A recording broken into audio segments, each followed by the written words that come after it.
নমস্কার বন্ধুরা, গণিকালয়কে red light area কী কারণে বলা হয় তার কারণ আপনারা কি জানেন?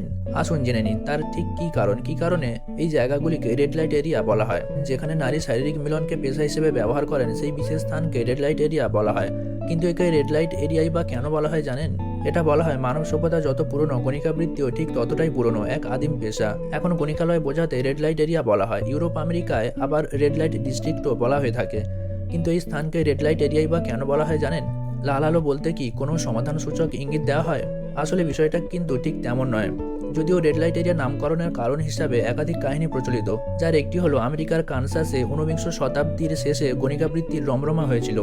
সেখানে কোনো গণিকার ঘরে কোনো রেলকর্মী এলে তিনি রেলে ব্যবহৃত লাল রঙের লণ্ঠনটি নিয়ে আসতেন। তারপরে ঘরের বাইরে সেটি ঝুলিয়ে রেখে মহিলার ঘরে প্রবেশ করতেন। যদি কোনো কারণে রেলের আপৎকালীন কারণে তাকে প্রয়োজন হয়, তাহলে যাতে তিনি কোথায় আছেন তা সহজেই বোঝা যায় সেটা বোঝাতেই এই লাল রঙের লণ্ঠন ঝোলানো হতো।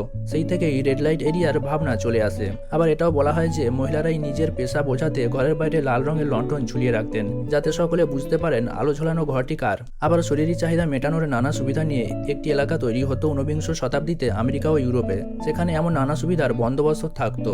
আবার শরীরী চাহিদা মেটানোর নানা সুবিধা নিয়ে একটি এলাকা তৈরি হতো ঊনবিংশ শতাব্দীতে আমেরিকা ও ইউরোপে। সেখানে এমন নানা সুবিধার বন্দোবস্ত থাকতো।